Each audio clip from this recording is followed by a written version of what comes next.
Hoje eu convido você a dois textos, e dois textos um distante do outro. Então, se você tem aí um marcador de Bíblia, você já pode preparar ele aí, tá bom? Primeiro texto, Salmo 52, verso 22, Salmo 55, verso 22, apenas a parte A do verso, ok? E 1 Pedro, capítulo 5, verso 7, ok? Então, esses são os nossos dois textos de hoje. Salmo 55, 22, a parte A, e 1 Pedro 5, verso 7. Amém? Se você encontrou, diga glória a Deus. Se você ainda está colocando o marcador de Bíblia, eu te espero. Bem, estou ouvindo Bíblia, consigo esperar sem problema algum. Vamos lá. Salmo 55, verso 22, a parte A assim nos afirma: entreguem suas preocupações ao Senhor, e Ele o sustentará. Entregue suas preocupações ao Senhor, e Ele o sustentará. 1 Pedro 5, verso 7, lancem sobre Ele toda a sua ansiedade, porque Ele tem cuidado de vós. Amém? Curva sua cabeça, feche seus olhos, vamos orar mais uma vez. Paizinho querido, Tu é a honra, Tu é a glória, Teu é o domínio, Teu é o poderio, Tu é a majestade, e Tuas são nossas vidas, Paizinho. Obrigado por essa noite gloriosa em que podemos estar em Tua presença, em que podemos, ó Pai Celestial, estar em comunhão com os nossos irmãos, e sermos, ó Pai, alvos de Tua palavra, alvos daquilo que o Senhor tem para nós. E Paizinho, eis aqui corações e mentes completamente rendidos ao que desejas fazer nessa noite. E Paizinho, nós clamamos mais uma vez que com toda a liberdade o Senhor faça o que bem entender em cada um de nós.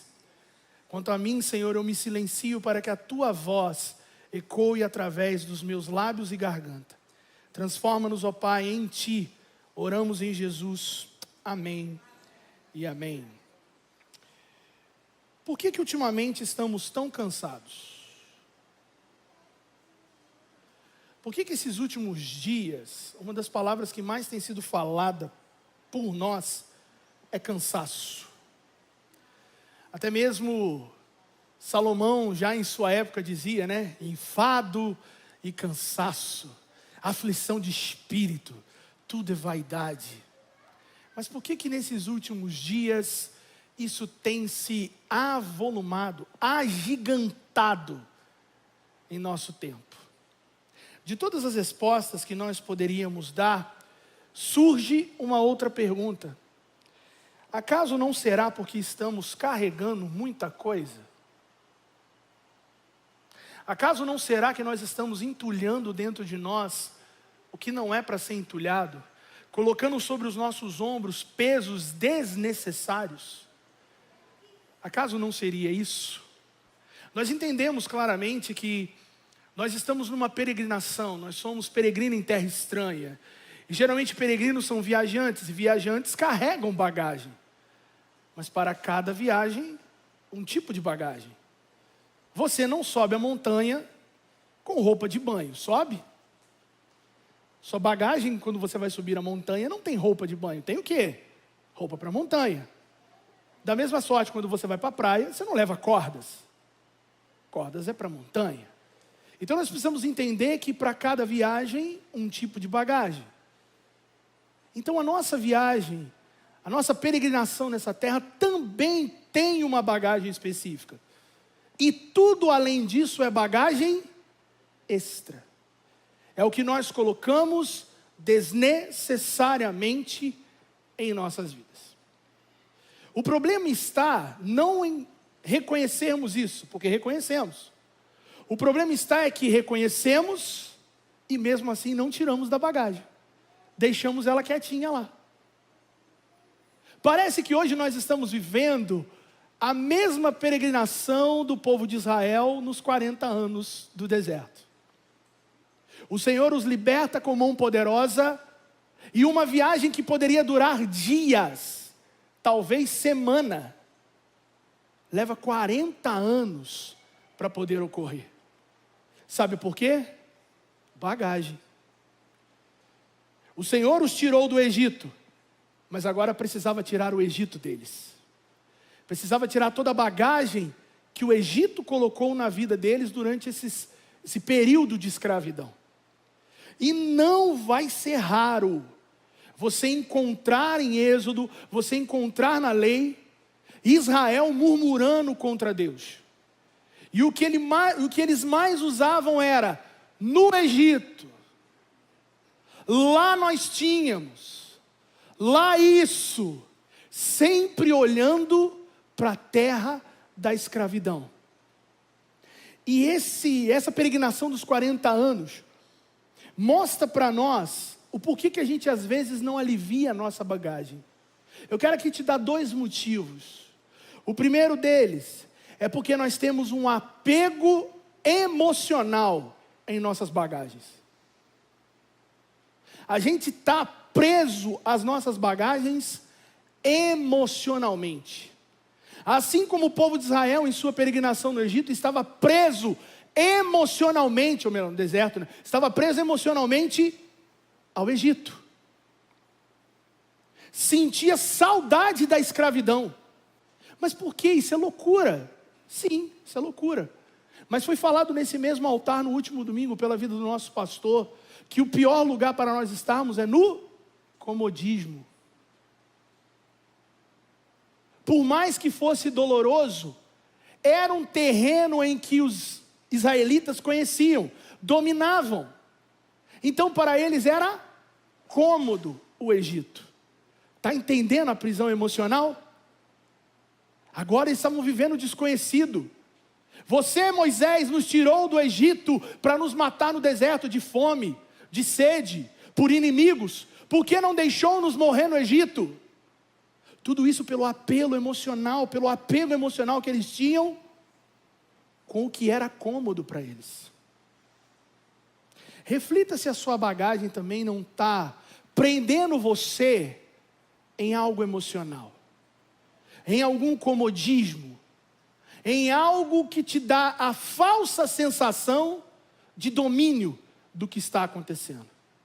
Talvez seja por isso que você anda tão cansado. Talvez seja isso porque você não alivia suas bagagens. Segundo motivo pelo qual a gente não alivia as nossas bagagens: senso de posse. É meu, eu tenho, eu possuo. Por mais pesado que seja, por mais cansativo que seja, é meu. Tanto é que os israelitas sentiram falta dos aipos do Egito. Sentiram falta de algo que não dava sustento, sendo que todo dia agora o Senhor estava dando maná fresco para eles, algo que os sustentavam durante a caminhada, e eles estavam no quê? Não, mas lá no Egito as cebolas e os aipos eram meus. Por isso que eles não deixavam a bagagem, por isso que eles se prendiam a ela. O apego emocional e o senso de posse era meu. O que está dentro da sua bagagem que é seu? Reflita sobre isso. Isso também tem sido peso para você. A nossa conversa hoje vai falar sobre descanso sobrenatural. E o descanso sobrenatural começa quando aliviamos as bagagens extras. É isso que nós vamos conversar a partir de agora. O que eu devo fazer para entregar a minha bagagem extra? Você já identificou o problema. Agora, o que você deve fazer para entregar, para aliviar a sua bagagem extra e conquistar o descanso sobrenatural? Primeiro conselho da noite para você: retome a consciência de quem você é. Retome a consciência de quem você é. O primeiro texto que nós lemos, Salmo 55, verso 22, a parte A. Esse salmo é a bagagem de um protesto. Esse Salmo 55, ele é um protesto, aonde duas poesias são fundidas, e nela o salmista, ele lamenta é a lamentação de alguém que estava sendo oprimido por inimigos e abandonado por amigos. Muito provavelmente quem escreveu esse salmo foi Davi. Então Davi aqui estava derramando a sua lamentação pela opressão dos inimigos. Alguns estudiosos até mesmo dizem que esse salmo foi quando Davi foi traído por um amigo próximo, por alguém que era conselheiro dele, das muitas traições que Davi sofreu. Então, esse amigo agora vira inimigo, então ele perde duas coisas numa tacada só. Então Davi agora derrama o seu lamento. E ele usa, ou melhor, até mesmo essa lamentação de Davi, depois vai ser usada por toda a nação. Ele usa uma alegoria, por isso que fica aí, ora no singular, ora no plural, justamente para dar esse entendimento que o que era dele e o que era da nação. Por isso as duas poesias fundidas, não tem como mais separar elas. E a estrutura do salmo, ela apresenta o seguinte: do verso 1 ao verso 8, a queixa do salmista. Do verso 9 ao verso 15, a denúncia a respeito dos ímpios. O que estava acontecendo. Chega até mesmo ser quase gêmeo do Salmo 73. O Salmo de Asaf. E por fim, do verso 16 ao verso 23, o salmista ele mostra a confiança através da oração.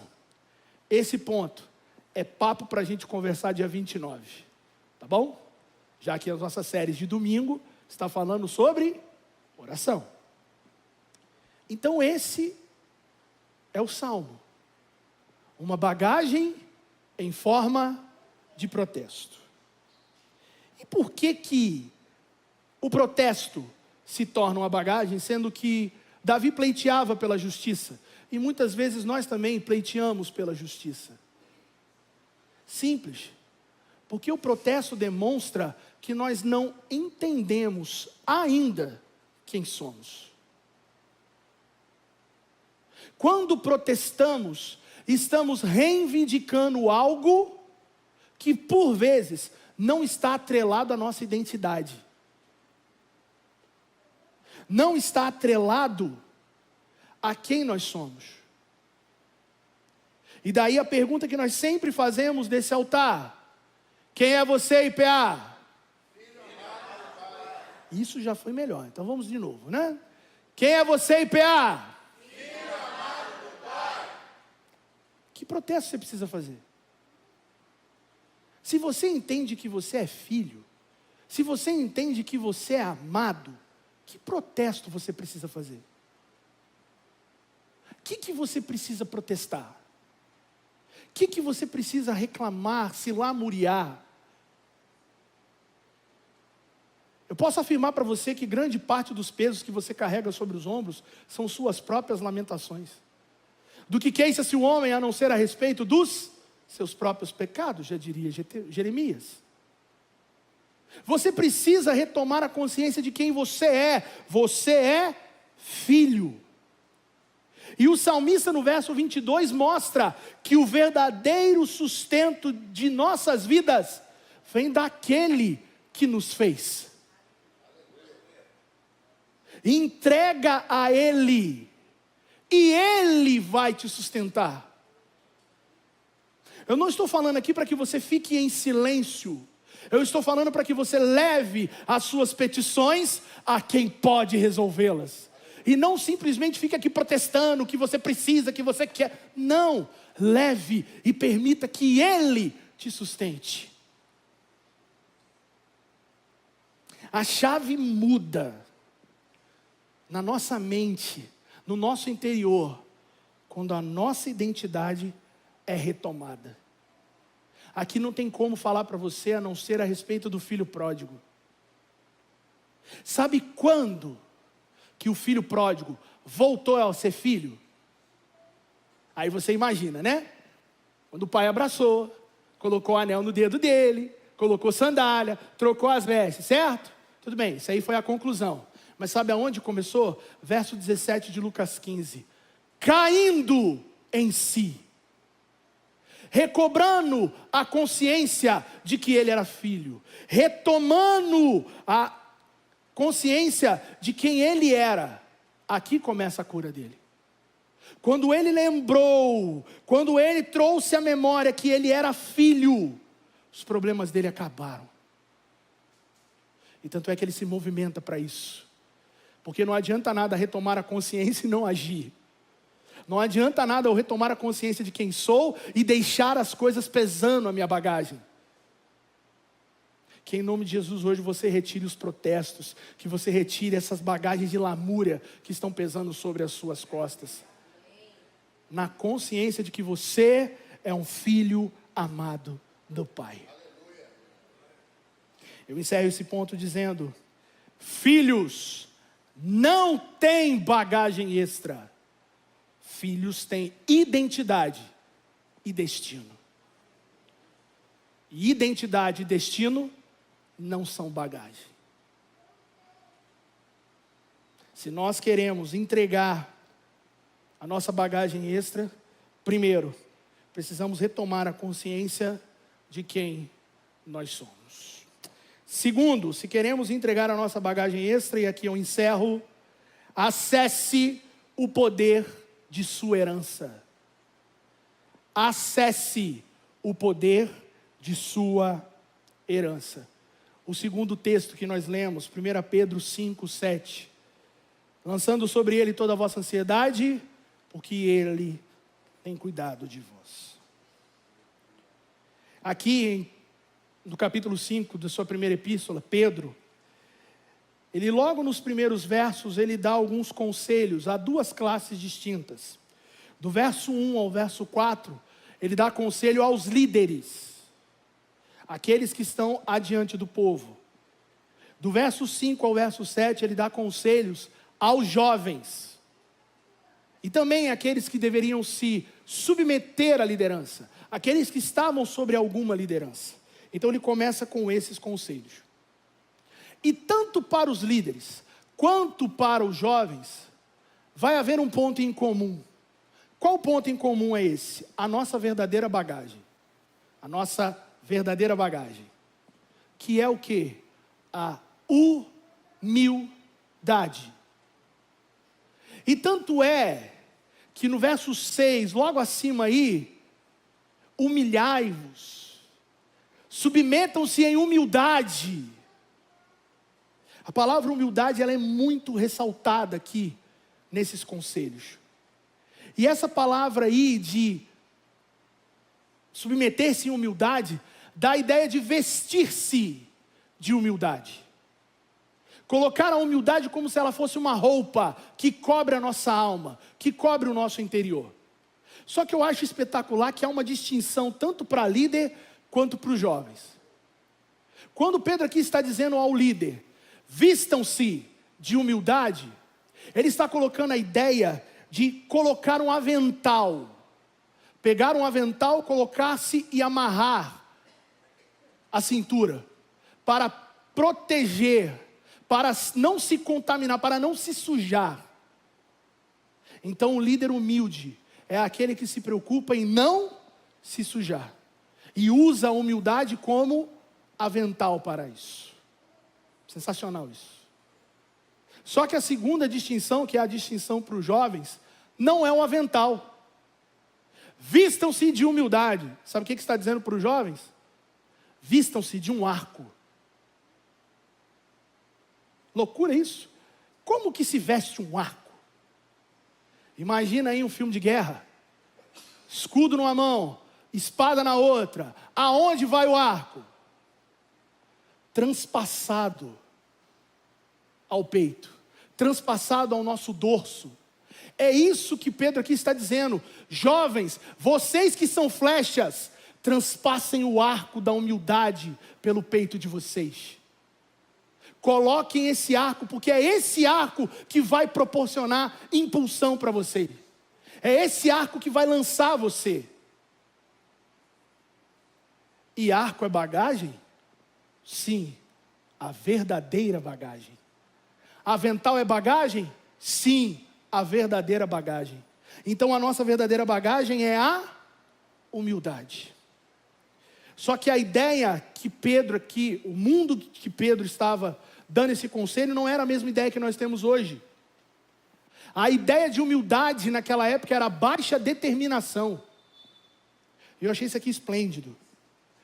Alguém que não é bom o suficiente para servir.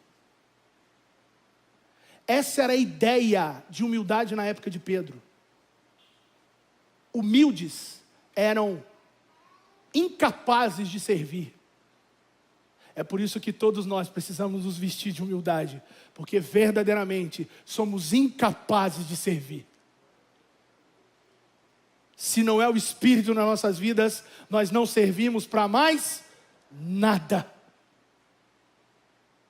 A nossa determinação é, assim como Jesus, cumprir a vontade do Pai.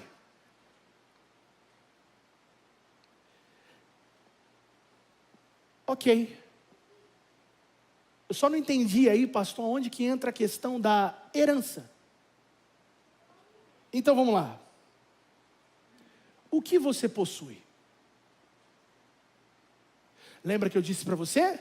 O senso de posse pesa a bagagem. Então o que você possui? E sim, você tem uma possessão. Você tem algo que é posse sua, que veio através do presente da graça, que é justamente a herança que Cristo Jesus deu a você. Ele não morreu à toa na cruz. E uma vez que Ele morreu, temos direito à herança. E sabe que direito é esse? Ou que herança é essa? O Espírito. O selo da nossa herança, o penhor daquilo que Ele nos deu. E um dos títulos mais singulares que o Espírito tem é o Espírito da humildade. O mesmo que houve em Cristo Jesus. Então a sua herança tem que ser e deve ser sempre a humildade. E a humildade não é pesada. O que pesa em nossos ombros, senão a herança de Cristo? É o único peso que deve estar colocado sobre os nossos ombros, a herança que Ele nos deu. E sabe qual foi a herança que Ele nos deu?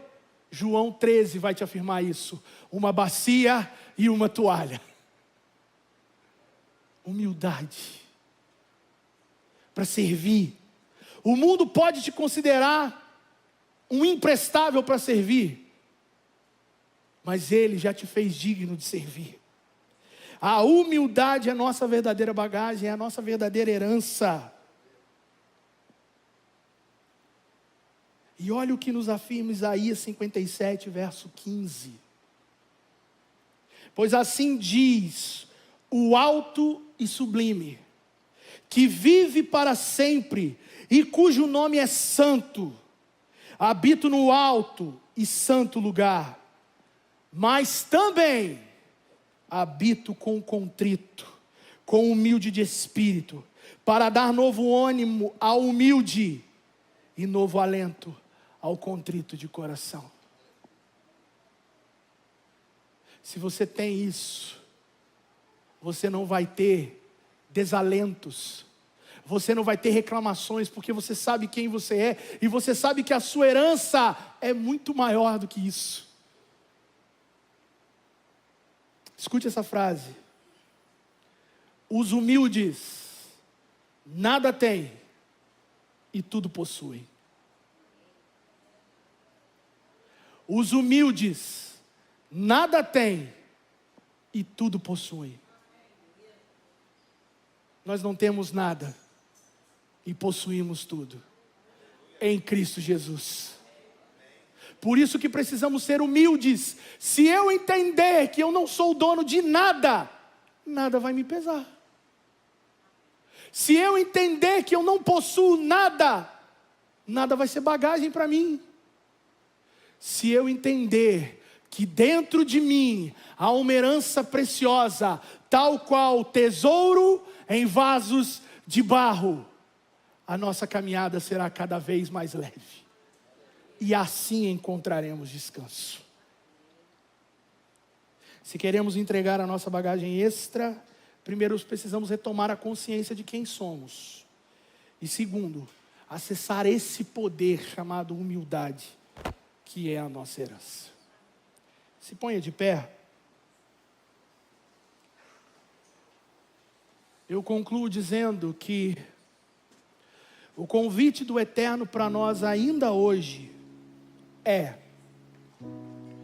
lancem sobre mim, escute isso, família, lancem sobre mim o seu descontentamento, lancem sobre mim o seu desânimo, lancem sobre mim o seu desespero, lancem sobre mim o seu sofrimento. Sabe por quê? Porque eu ainda me preocupo com você. Essa é a voz do Eterno para nós. Lancem sobre mim os seus pesos, porque eu vou sustentar vocês, porque eu vou cuidar de vocês.